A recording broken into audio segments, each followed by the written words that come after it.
안녕하세요. 김윤미입니다. Hello, this is Yunmi Kim, and I am giving a tutorial on how to make an Earth-like exoplanet in Gimp. This is version 2.10.32. Unfortunately, there's a slight bug where the marching ants do not show up on screen, but it's supposed to be fixed for future versions. There's also a Photoshop version of this tutorial. Go look for it. It might be in the description box below.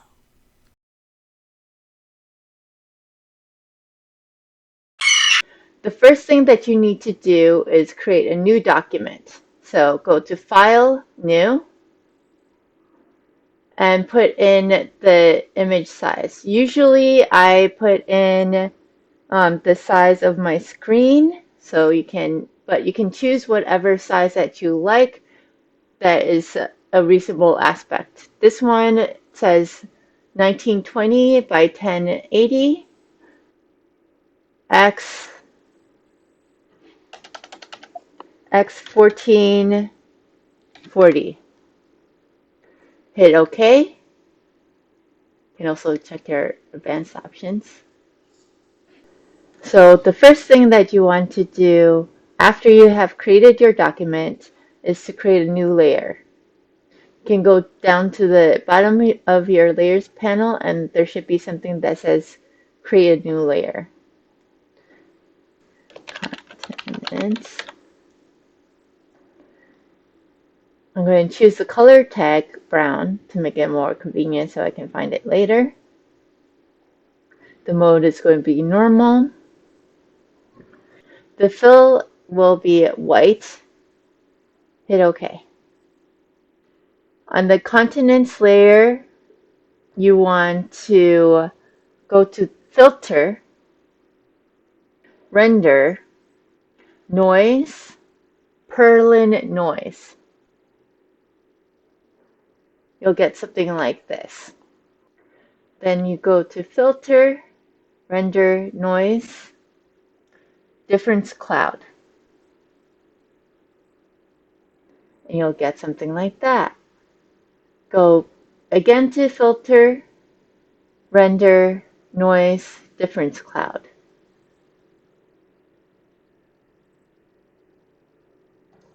And you should get something like that. Create a new layer. Also make it brown.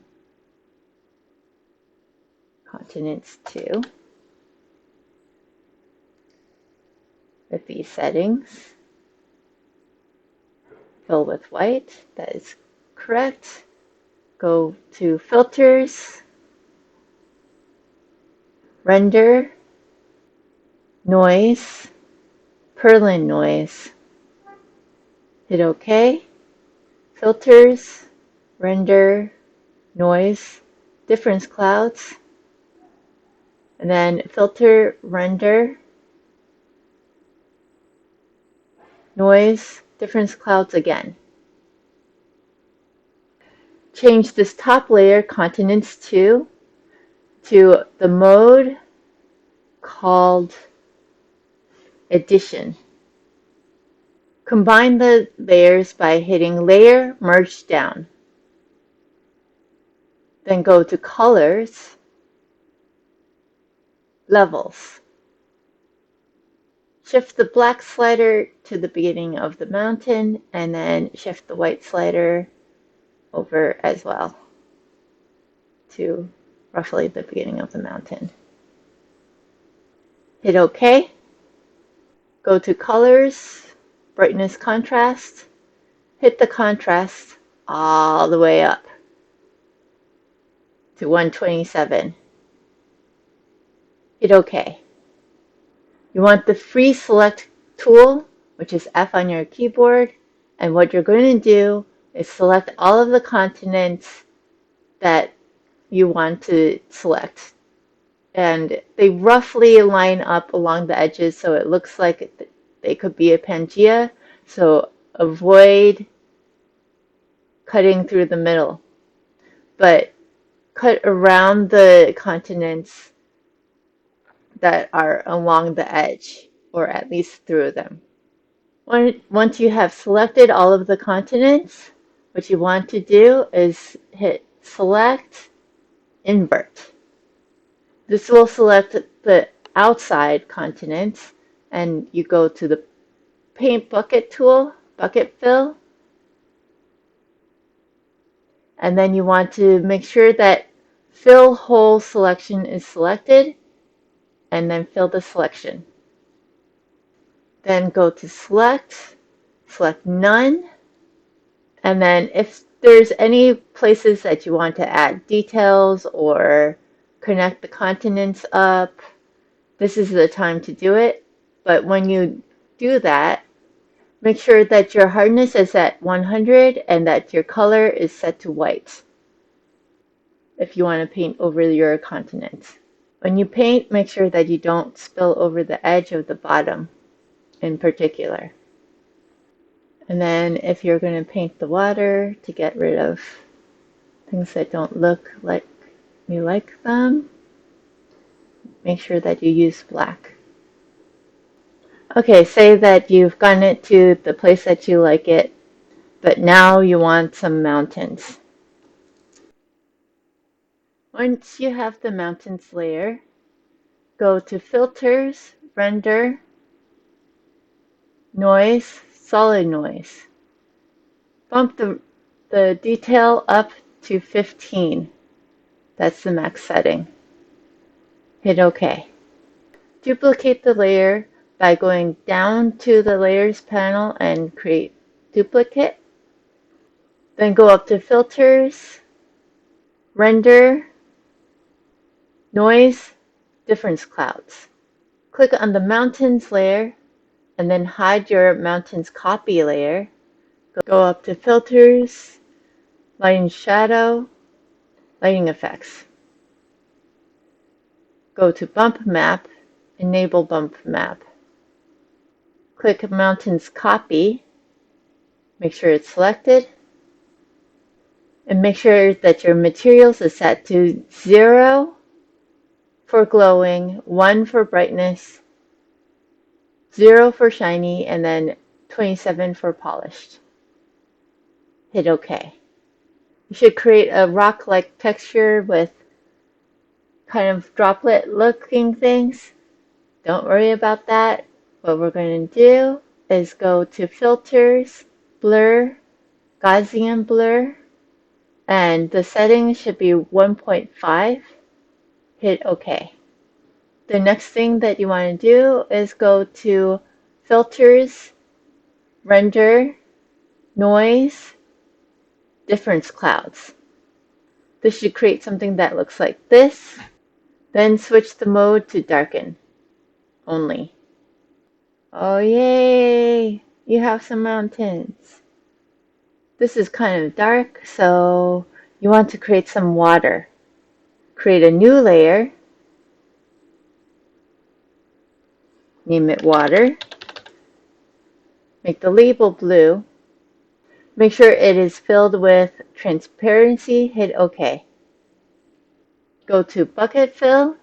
Change the foreground color to 0000FF. Hit OK. Fill the foreground color with blue, so everything is blue. Change the mode to Difference. Hide the mountains layer and hide the water layer. Go to Continents, select by color. Since I'm on the Mac and there's a bug currently, it's not going to show you the marching ants, but it should show up for you in non-Mac versions of Gimp. So what you want to do is click on the white area. Once the white is selected, click the water layer and right-click and hit Add Layer Mask. Be sure to change the radius down to Selection, hit Add.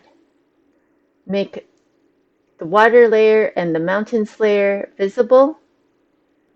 Make sure that the water layer is selected on the layer mask select None.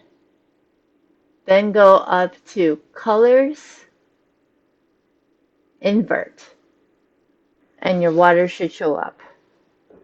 So you have the option of making this entirely green. I'm going to give you that option. And we're going to create some land. Create a new layer. Select the green label to keep it organized. Name it Land. Then fill with transparency. Hit OK. Go up to the color palette, click it, and change the color over to 00A651.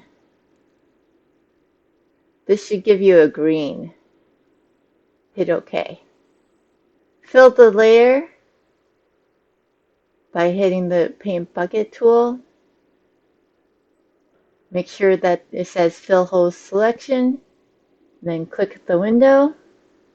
Change the mode over to Overlay. Now all of your land is green. But you might be saying to yourself, hey, I want some deserts. I want a tropical zone. I want some polar ice caps. How am I supposed to do that? So what we're going to do is create a layer 2. We're going to name this Land 2. Also label it green. Fill with transparency is okay. Then you go up to Windows, Dockable Dialogues, and go to Palettes. Create a new palette by clicking the Page Plus icon at the bottom of the palette. Name this something useful like Land. Make sure white is in the foreground of your color palette. Hit plus. This should set the first color to white. Your next color that you need is that green that you created before, which has the same values, and hit plus again. Then you want to change the green color over to a tan. The color that I personally chose was B1 A200. Hit OK. Then go over to the palette and hit plus again. Then what you want to do is take the green and drag it over one. So it's at the end of the color set.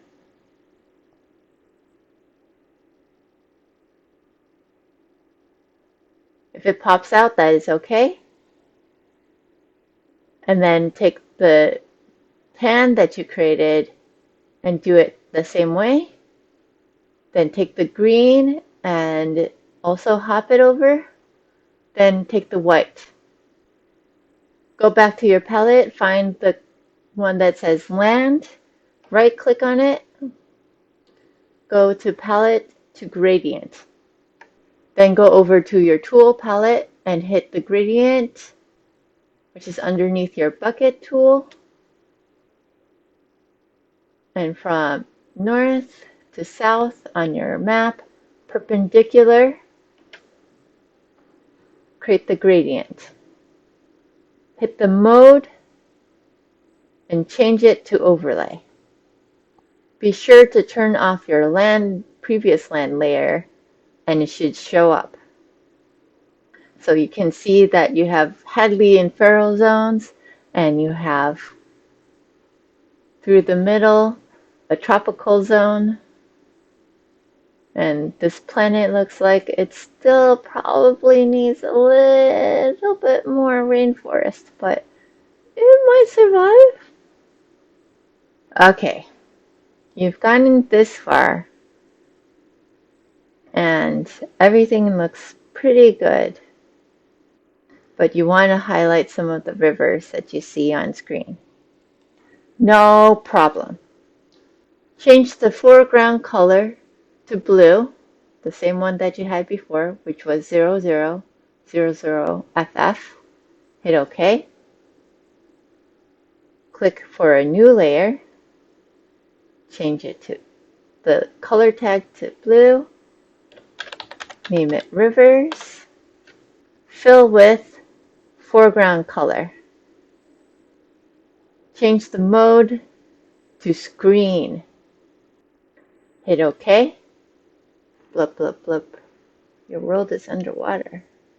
That's okay. Click for a layer mask. Click black for full transparency. Hit add. That will make it all disappear. That's fine. Go over to your brush. Make sure that the foreground color is white. Make sure that the rivers mask is selected. And then you can zoom in. There's these black lines and you can create them as rivers by tracing over them with your brush. I would suggest that you go with a soft brush so it looks like a soft transition. Okay, say that you've sketched in a bunch of the rivers, but you're looking at the topography and going, oh, there's too many rivers. I don't want to sketch them all in. And you've done some of the lakes and you're going, this is not what I wanted. I think there should be some valleys and so on. Say you want a valley right there. And you know that because it's the windward side, because it's counterclockwise and it's approaching a desert, there should be kind of some greenness right there. Okay, not a problem. Select your mountains layer, select layer mask, white full opacity, hit add.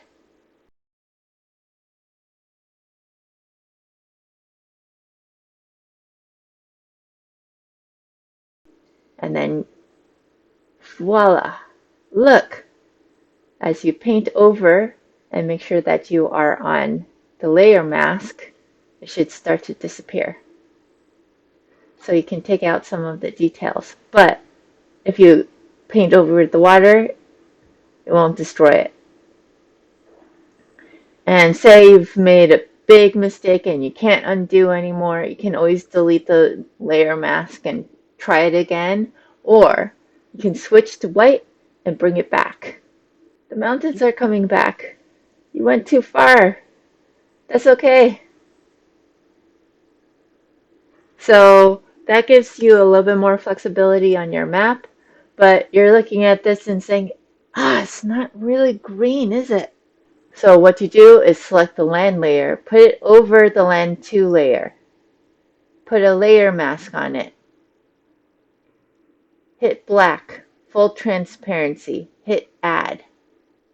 Then you go over to your tool panel, select your brush, make sure that your opacity is way down, your size is down, and your force is down. Make sure that and you can gradually bring it in. Oh look, it's turning a little bit more green. The advantage of doing it gradually like this is that it's harder to make mistakes and you can always hit undo later. So say that you really hate the fact that that is so dark. You can make it green. So say that the current is going counterclockwise and hitting there. It's creating a little valley and this side of the mountain is green. Oh, look at that. You achieved that. So if you keep going, you can hit the mountains layer, switch to black, take little bits of this out because you're looking at it and going, nah, I don't want to have a tectonic plate running through there. I've sketched out my tectonic plates and there is definitely not a tectonic plate there. So you can take off some of the topography. Go. Hey, look, there's a huge valley right there. Maybe it could be like Europe or Canada, because you have an icy region there. Okay, you've gotten this far and you're going, I need an equator. I can't see where the middle of the tropical zone is. What do I do? I'm helpless. Helpless. So let's say equator, change the color, label, and then we're going to change it to transparency because you don't need any colors. Hit OK. Go up to image, guides, new guide by percent. Make sure that it says horizontal. The position is 50. Hit OK. You'll see something up on the screen. To make it permanent, hit your brush tool and choose a useful color, say like a blue, a light blue. I'm going to choose 00BEFF. Make sure that your opacity on your brush is set to 100. Your hardness is also at 100. Make your brush, for me, I'm going to make it 10. Hit shift and look at that, you have an equator.